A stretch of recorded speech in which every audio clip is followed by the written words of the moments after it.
Good morning UP students. आज हम class 10 में विज्ञान का एक भाग जीव विज्ञान विषय का महत्वपूर्ण टॉपिक आपकी परीक्षा के लिए भी पढ़ेंगे। टॉपिक का नाम है विटामिन। विटामिन के बारे में अध्ययन करेंगे। अब विटामिन क्या होता है इसको पहले समझते हैं।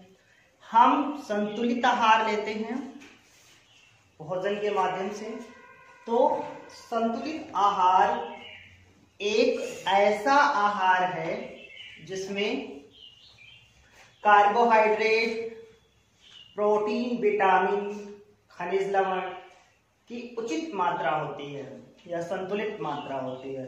तो जो विटामिन है ये एक पोषक पदार्थ है और ये पोषक पदार्थ हमारे शरीर को प्रतिरक्षा प्रदान करता है। क्या प्रदान करता है? प्रतिरक्षा, यानी कि रोगों से लड़ने की क्षमता प्रदान करता है। और ये कार्बनिक पदार्थ है जिसकी सूक्ष्म मात्रा हमारे शरीर के लिए आवश्यक होती है, क्योंकि विटामिन हमारे शरीर में होने वाली उपापचय क्रियाएं यानी मेटाबॉलिज्म एक्टिविटीज को रासायनिक रूप से नियमित करता है। और अगर इसकी कमी हो जाती है विटामिन की हमारे भोजन में, तो इसकी कमी से अपूर्णता रोग हो जाते हैं, यानी इनकी कमी से रोग हो जाते हैं जिन्हें अपूर्णता रोग कहते हैं। विटामिन को वृद्धि कारक भी कहा जाता है। वृद्धि करने में भी विटामिन सहायक होते हैं, परंतु इनकी सूक्ष्म मात्रा ही हमारे शरीर के लिए अति आवश्यक होती है। अब विटामिन की खोज किसने की ये पता होना चाहिए। तो विटामिन की खोज हमारे वैज्ञानिक हैं फंक। इंग्लिश में फंक भी लिखता है लेकिन हिंदी में फंक। फंक जी ने विटामिन की खोज की। विटामिन के प्रकार यानी कितने प्रकार का होता है, तो सबसे पहले तो घुलनशीलता के आधार पर यानी कि घुलने के आधार पर विटामिन के प्रकार पढ़ेंगे कि घुलने पर कितने प्रकार का होता है। तो विटामिन घुलनशीलता के आधार पर दो प्रकार का होता है। पहला जल में घुलनशील विटामिन, दूसरा वसा में घुलनशील विटामिन। यानी घुलनशीलता के आधार पर विटामिन दो प्रकार के होते हैं, जल में घुलनशील विटामिन, वसा में घुलनशील विटामिन। अब जल में घुलनशील विटामिन को भी दो भागों में बांटा गया है, यानी जल में घुलनशील विटामिन दो होते हैं जो जल में घुल जाते हैं, विटामिन बी और विटामिन सी। यानी जल में घुलने वाले दो विटामिन हैं, विटामिन बी और विटामिन सी। अब यहाँ पर विटामिन बी कॉम्प्लेक्स लिखा गया है। कॉम्प्लेक्स से तात्पर्य है कि विटामिन बी अकेला नहीं है, इसका एक पूरा परिवार है, जिसके कारण यहां पर इसको विटामिन बी कॉम्प्लेक्स लिखा है। और विटामिन बी कॉम्प्लेक्स के कुछ महत्वपूर्ण विटामिन हम यहां पर इस सारणी के माध्यम से समझते हैं। यानी विटामिन बी कॉम्प्लेक्स के और विटामिन यानी और सदस्य हैं इस परिवार के विटामिन बी के। तो यहाँ पर विटामिन, रासायनिक नाम और उनसे होने वाली व्याधियां या रोग पड़ेंगे। तो सबसे पहला है विटामिन B1। यानी कई सारे विटामिन बी होने के कारण इनको संख्याओं में बांटा गया है, संख्याओं में विभाजित कर दिया गया है, जैसे B1, B2, B5 इस प्रकार से। तो सबसे पहले विटामिन B1 पढ़ेंगे। विटामिन B1 का रासायनिक नाम यानी केमिकल नेम परीक्षा में बहुत महत्वपूर्ण है, पूछा जाता है कि विटामिन B1 का रासायनिक नाम। तो आप थायमीन पढ़ोगे। विटामिन B1 का रासायनिक नाम थायमीन, और इसकी कमी से होने वाला रोग बेरी-बेरी, यानी इसकी कमी से बेरी-बेरी रोग हो जाता है। इसी प्रकार दूसरा विटामिन B2, विटामिन B2 की कमी से राइबोफ्लेविन हो जाता है रोग, नहीं, इसकी कमी से जो है रोग किलोसिस होता है, और इसका रासायनिक नाम है राइबोफ्लेविन। यानी किलोसिस रोग क्या है, जो हमारे होंठ हैं, मुंह के यानी किनारे जो हैं वो क्या होते हैं, फट जाते हैं।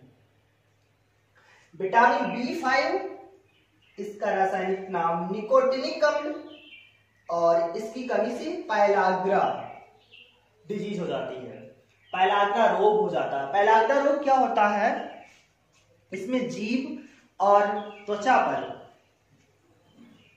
पपड़ी पड़ जाती है, यानी जीभ और त्वचा पर चकत्ते जैसे पड़ जाते हैं। तो ये विटामिन B5 की कमी से पैलाग्रा होता है।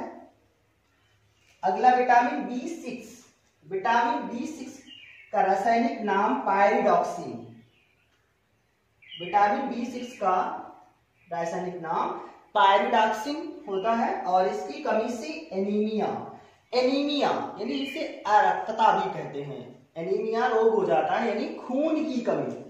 एनीमिया रोग से तात्पर्य है खून की कमी हो जाती है।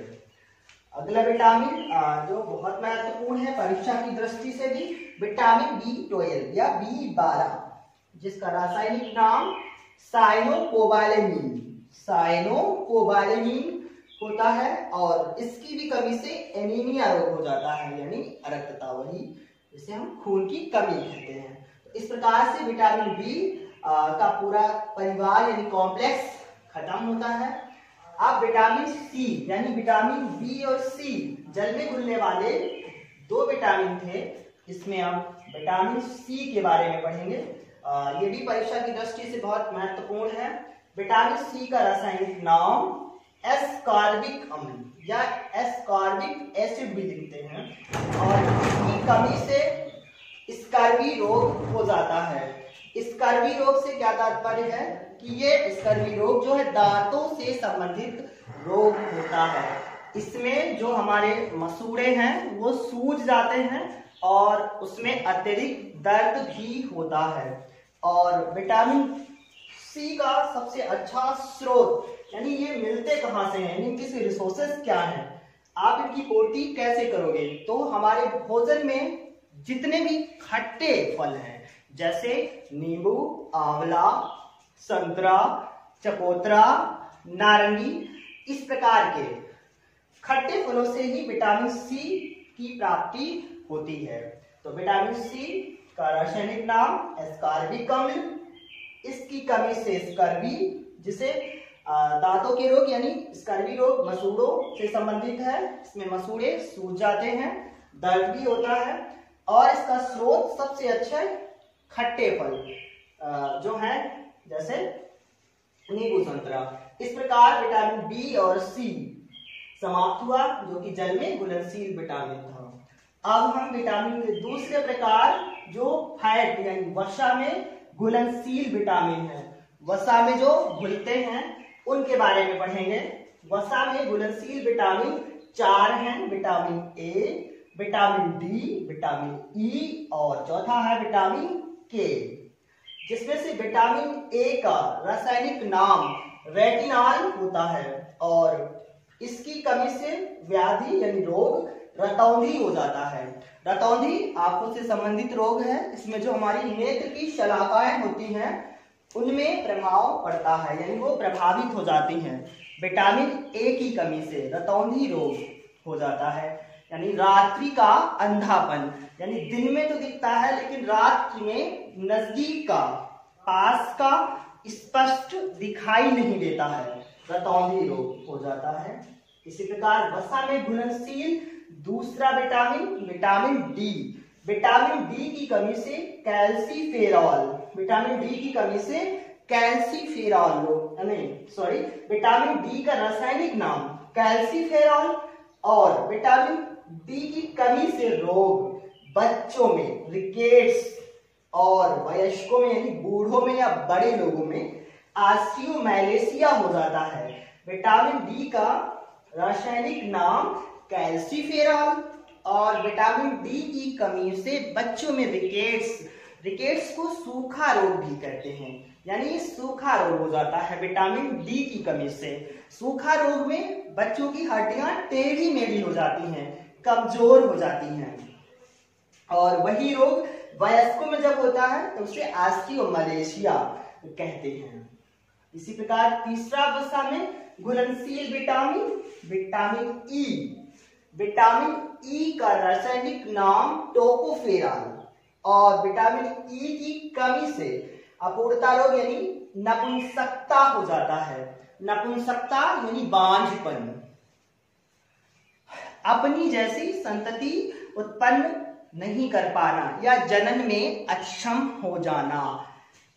नपुंसकता बच्चे उत्पन्न करने में समस्या आना, ऐसा समझ सकते हो आप, या बांझपन। विटामिन ई की कमी से नपुंसकता हो जाता है, और नपुंसकता अपने जैसे जनन की क्षमता समाप्त हो जाना। जनन क्या होता है? जनन अपनी जैसी यानी अपनी जैसी संतति उत्पन्न करना जनन कहलाता है। विटामिन के यानी वसा में घुलनशील। अब हम चौथा विटामिन के के बारे में पढ़ते हैं।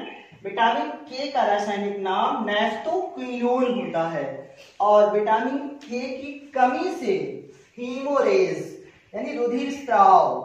हीमोरेज क्या होता है? अत्यधिक खून का बहना, यानी अधिक मात्रा में खून बहता रहता है। जैसे आप कह सकते हो नॉर्मल में कि रक्त का थक्का ना बनना, विटामिन के की कमी से। विटामिन के की कमी से हीमोरेज यानी रक्त का थक्का नहीं बनता है।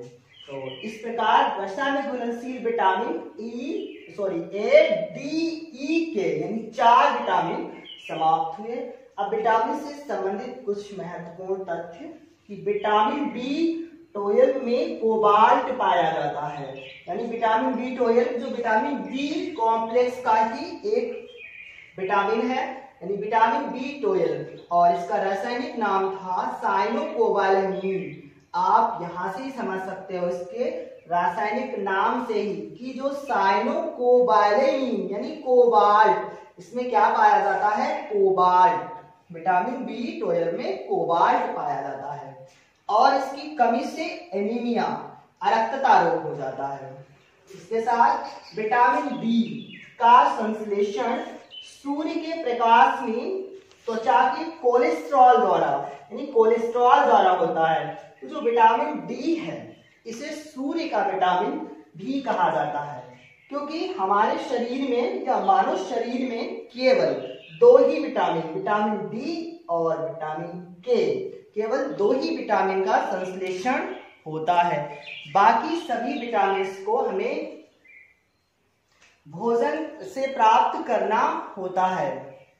तो विटामिन डी का संश्लेषण जो है वो सूर्य की जो रोशनी होती है उसके माध्यम से हो जाता है, वो भी कोलेस्ट्रॉल द्वारा। कोलेस्ट्रॉल ऊपरी जो त्वचा की सतह पर पाया जाता है, जो सूर्य के प्रकाश से विटामिन डी का संश्लेषण करता है।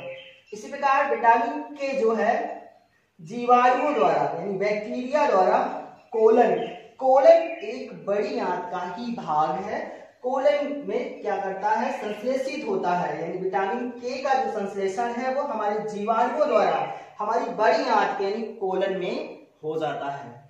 इस प्रकार ये आपका विटामिन टॉपिक समाप्त हुआ।